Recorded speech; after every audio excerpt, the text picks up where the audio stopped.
HighBridge, a division of Recorded Books, presents I Was Here by Rachel Kadish. Read by Siiri Scott. Chapter 1. Sunshine. Her cell phone buzzed in the pocket of her sweatshirt, but she waited.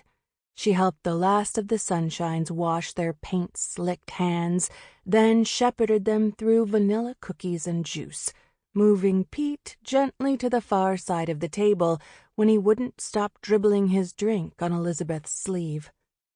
She didn't check her phone until it was time for her break. She was strict about that, not doing personal business at work. She'd never been smart, but she made up for it in other ways. Monica McCarthy, who ran Sunshine, said Charlotte was the most well-liked worker she'd ever had. The praise made Charlotte shake her head with embarrassment, but inside she felt, for just a minute, lifted. She didn't even mind when Monica went on to rib her for tearing up when the children cried. Didn't even mind that Monica patted her shoulder as if to say, "Big, childish, devoted Charlotte." Monica never asked why Charlotte cried when the children did.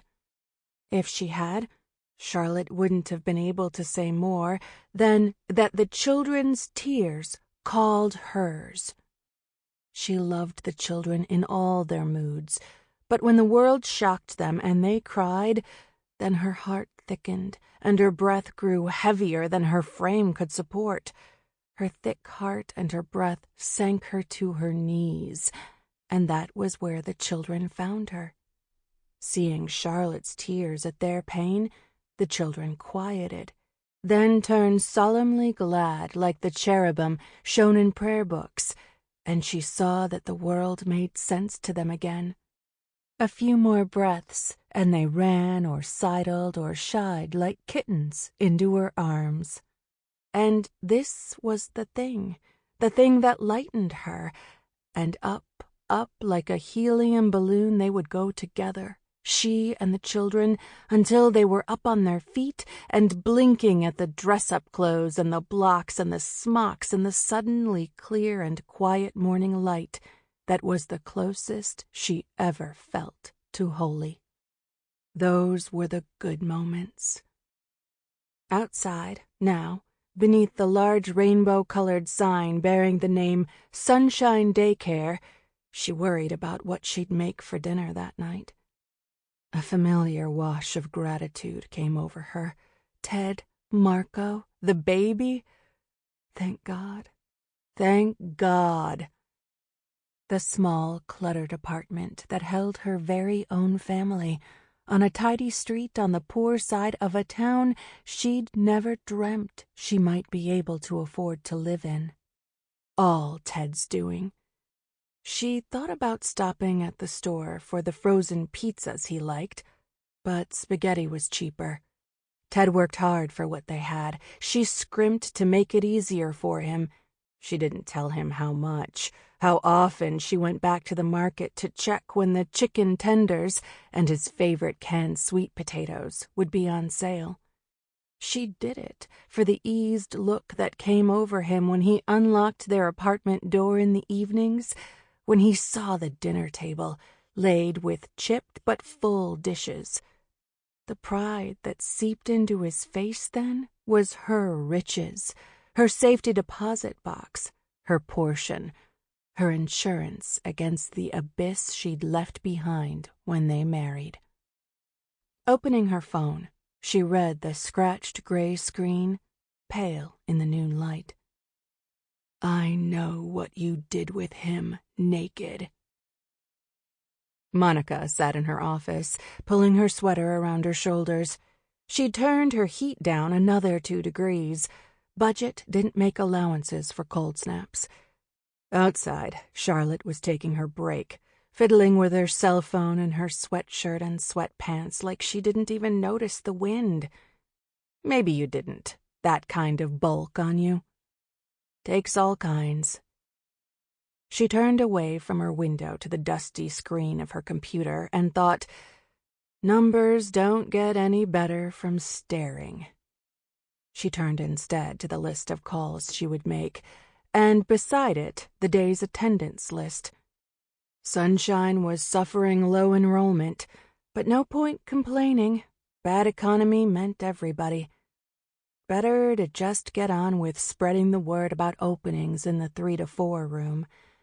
She'd never before had openings in the 3 to 4 room this time of year, but when the lawyers and bankers of this town lost their jobs, they quietly pulled their kids out of nursery. How many mothers had tearfully sworn her to secrecy? The public story was always, "We want to spend more time with little Melissa."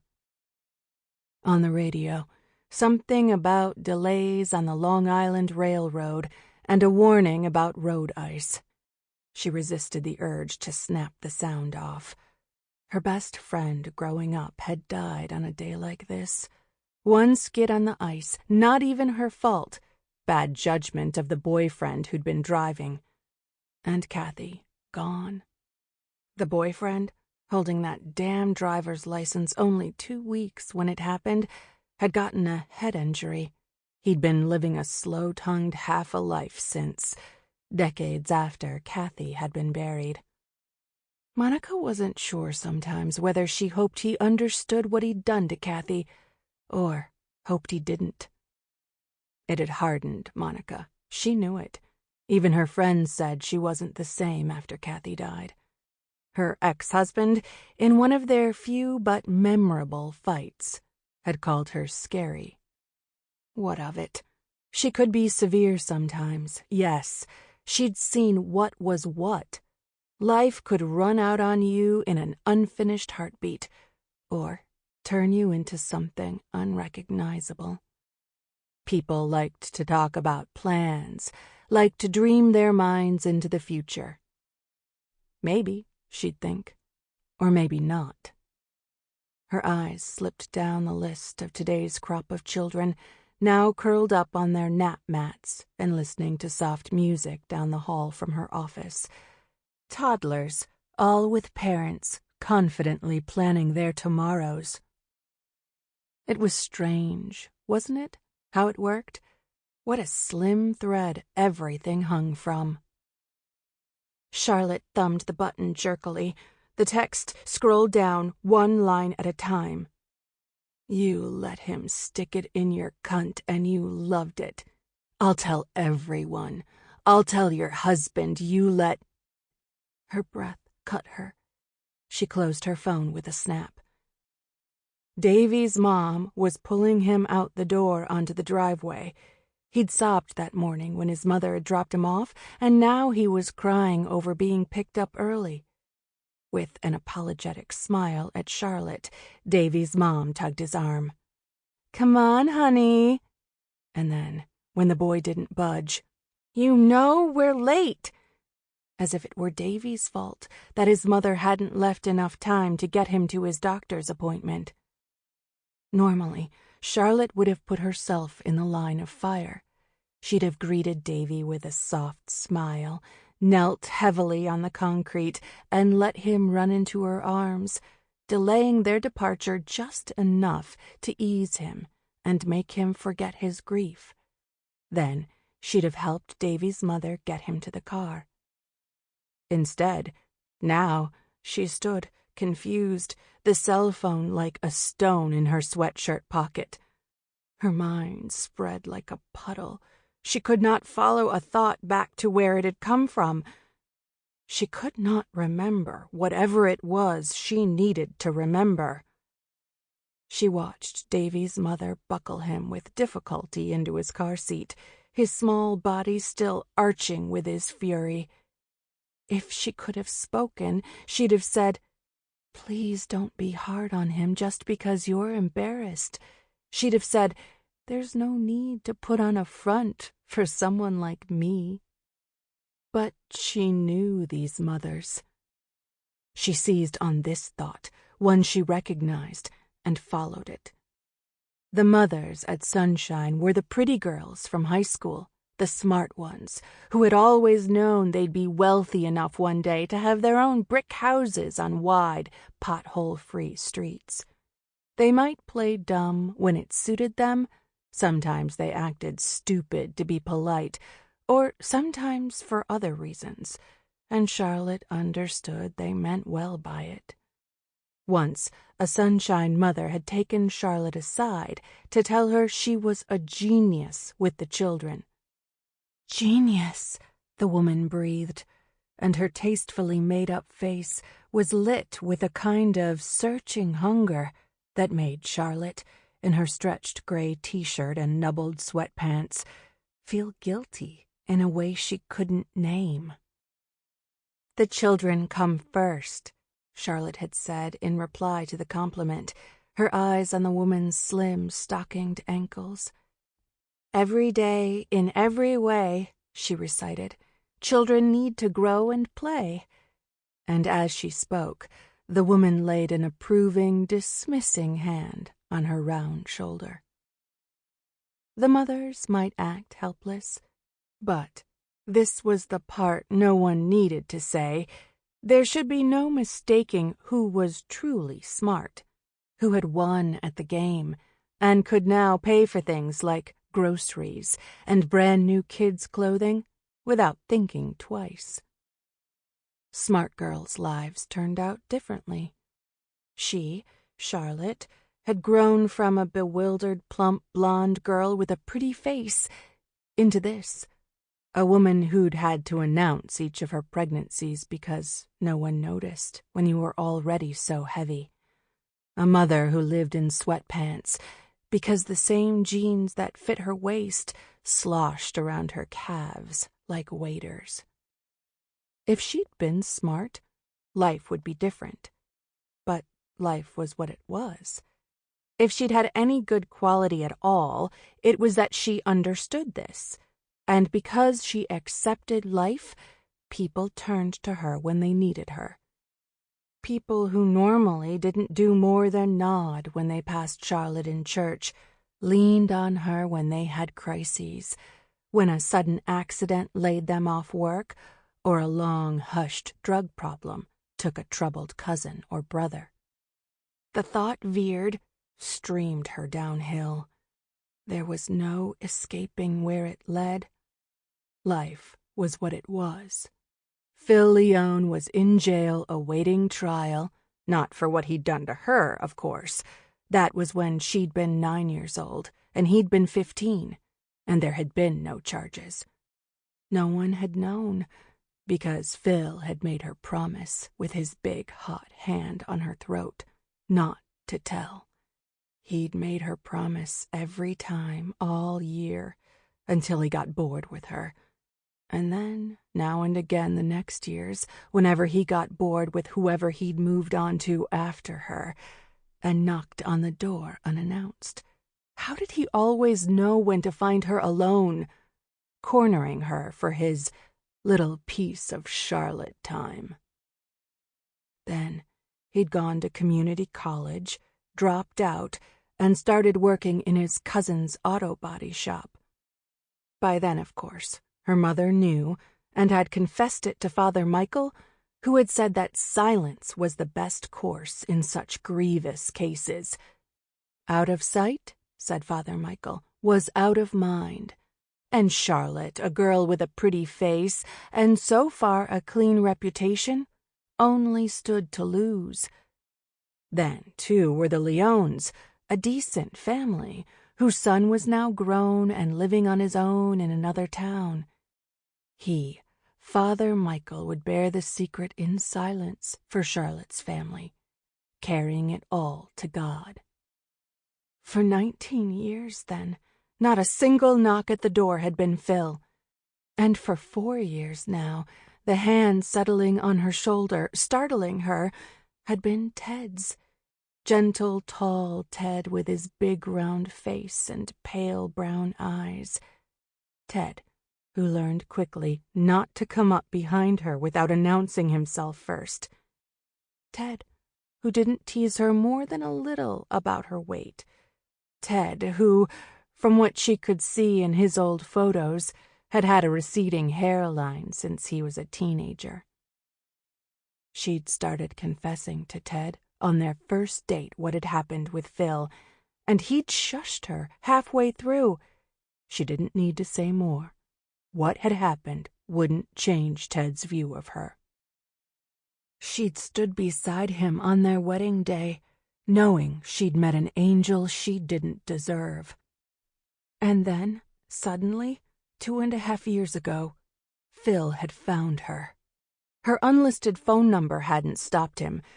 When she'd asked the only question she had breath for, "How did you get my number?"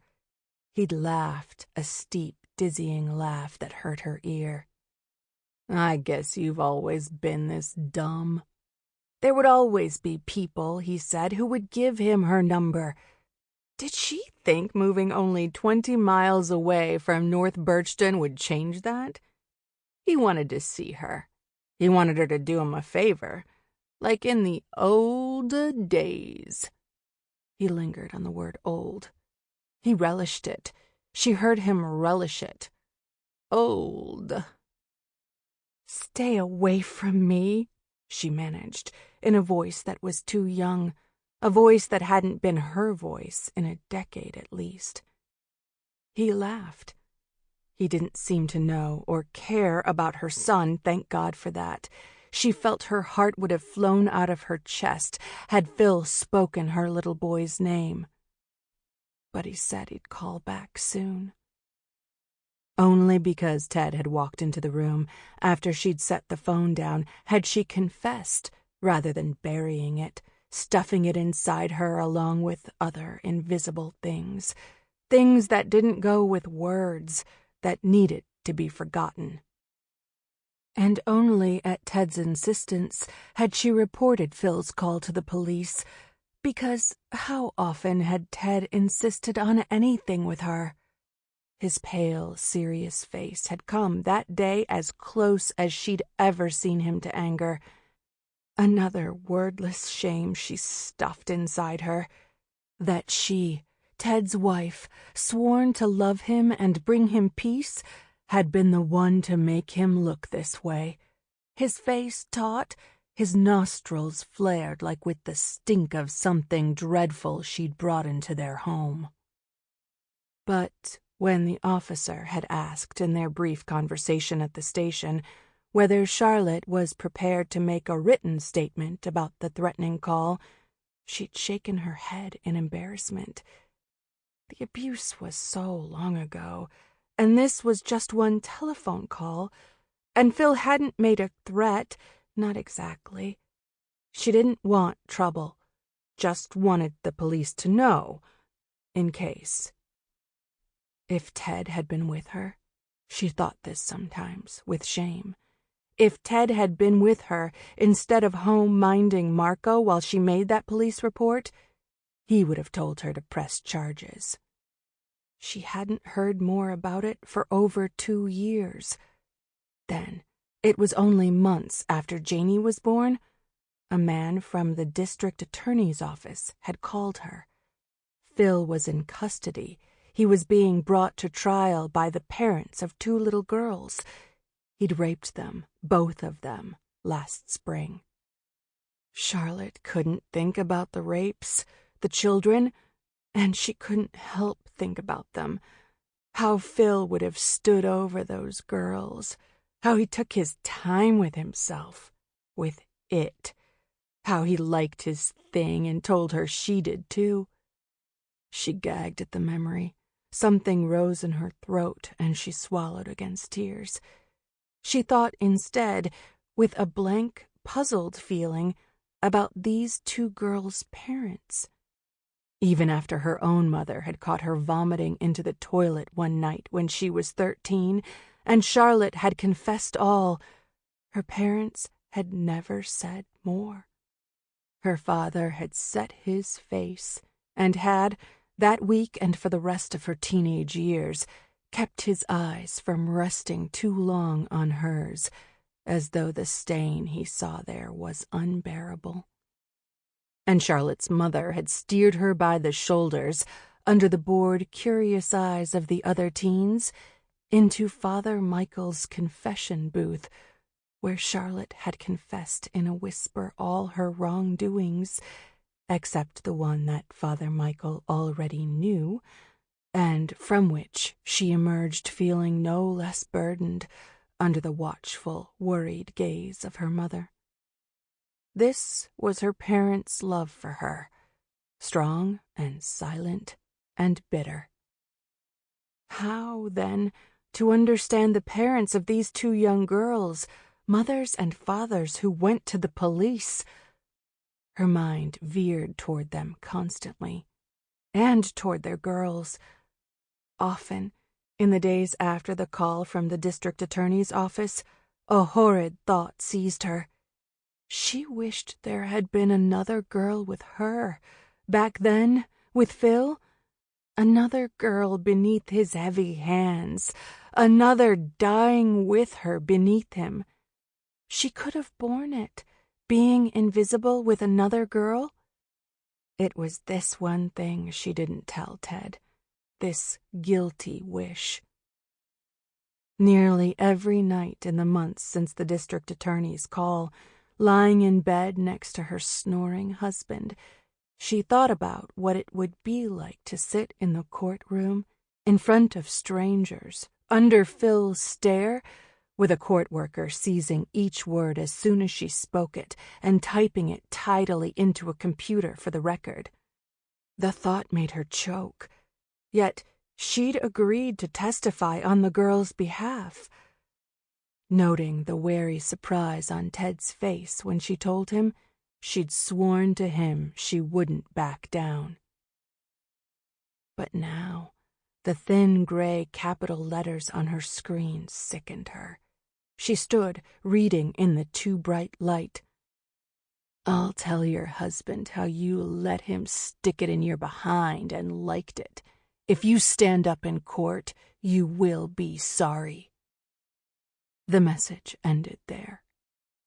She'd pushed the arrow button convulsively, the phone pulsing with the spasms of her thick hand, until she'd returned to the top of the message.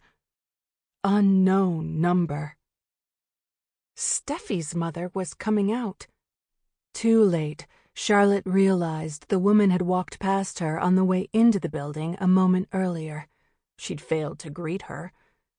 "I'm sorry," Charlotte said now, but Steffi's mother looked puzzled, then irritated. She was holding Steffi by the hand. Steffi had bitten Andrea and was being sent home on Monica's orders, it being Steffi's third bite this week. They were lucky, Monica had scolded Steffi's mother over the phone, that none of the 3 bites had broken anyone's skin. Steffi's face was wrung and sour and defended. Steffi's mother was the same, the mother and daughter, like mirrors of each other, only the mother was muttering something about her ruined workday, and it made the toes of Steffi's bright pink boots drag in the bits of compacted snow still remaining from last week's storm. If they'd slowed any more, they'd be going backward. And only Charlotte could see what no one else, not Monica, not even Steffi's pale, drawn mother, seemed to see. She could see the invisible, the loathing on the mother's face for her daughter and for herself, the shame. "Charlotte, can you help?" Steffi's mother breathed. Instead of just standing there. She was on break, but did not say so. She turned her heavy body and stepped toward the woman's bird-like figure. But as she reached for Steffi's small mittened hand, her nostrils took a whiff of the mother's perfume, and the sweetness assaulted her, and she was blinded by their perfection, this mother and child, like a statue carved from marble. Their flaws were tiny, temporary. They were nothing next to their overpowering beauty, and for a moment Charlotte teetered, lost, her own ugliness binding her legs, and the woman let out a sound of puzzlement, then exasperation, and she stood before them, naked.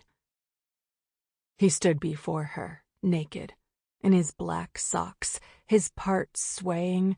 Her husband raised a leg, stepped into his undershorts, and adjusted himself. "Got another one to deal with today," he said. It took Pauline a moment to understand. She was distracted by the socks, by the fact that Paul put his socks on first, always, by the solid weight of his body, so familiar, but now maddening. She wanted to scream at him. Lately, she wanted to scream at him all the time, though she didn't. She wanted to laugh at him, right in his face, and see it hurt. "Another what?" she said, deliberately, although she understood by now what he meant. Pulling on his uniform pants, he glanced at her, his face thick with sleep, his brown hair tufted on one side. "Another born victim." Paul hated it when victims didn't stand up for themselves. He took it personally. It took a dreadful crime for him to express anger at the perpetrators. A child murder, a gang rape. These things had happened in precincts where Paul had worked. But most weeks, especially in this town, the crimes were petty, or at least easy to comprehend. The thieves were engaged in a time-honored profession. Any small-time drug dealers tended to take down their own rather than innocents, and Paul seemed to have a mental truce with these criminals. They did their job the best they could, he did his the best he could, and it was simply business between them. It was the victims who angered Paul.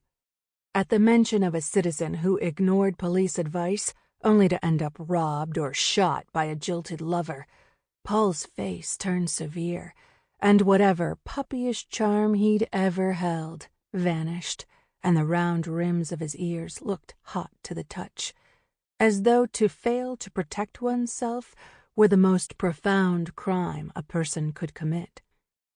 He'd turned that look on her sometimes, when she'd made a stupid mistake, when, once, she'd left the back door unlocked, or another time opened the door to the UPS man without checking the peephole, or when, a few years ago, she'd gone without thinking into their creepy bachelor neighbor's basement to extract the stray cat the neighbor said he was too allergic to pick up. She'd realized, halfway into the basement, with the neighbor breathing close behind her on the rickety steps, how fatally foolish she'd been. The fact that the bachelor neighbor had done nothing more than gaze sadly at her as she carried the cat past him with trembling arms. The fact that she'd confessed her idiocy freely to Paul made no difference. Paul hadn't forgiven her for weeks, the stiff set of his shoulders broadcasting his fury. When she looked back over the years, it seemed to her that this, the incident with the cat, had been one of the things that had set his stance toward her, his stern vigilance, as though she were a crystal that anything might shatter and he had to shield it from all vibrations. She'd often thought, in the days of their romance and early marriage, when he was a cadet and then a junior officer and she still worked in the library, that if she understood why victims made him so angry, she'd understand Paul. And then, once she understood, the things that hurt between them would no longer hurt. Only by now she'd stopped trying to understand. Today's victim, apparently, was a woman who was receiving obscene text messages but didn't want to press harassment charges. They all say the same thing. "I just want it to stop." He looked out at Pauline under fierce eyebrows, making his point. But of course, she'd heard this point before. She could have recited it in a single breath. Did all cops' wives know this rant by heart? How do they think it's going to stop if they don't press charges? Do they think the laws were written for other people? These things are no joke. Everything was no joke. If Paul ran the world, all women would carry mace, all bushes lining sidewalks would be razed, and the forests would be leveled, so perpetrators would have... Sample complete. Ready to continue?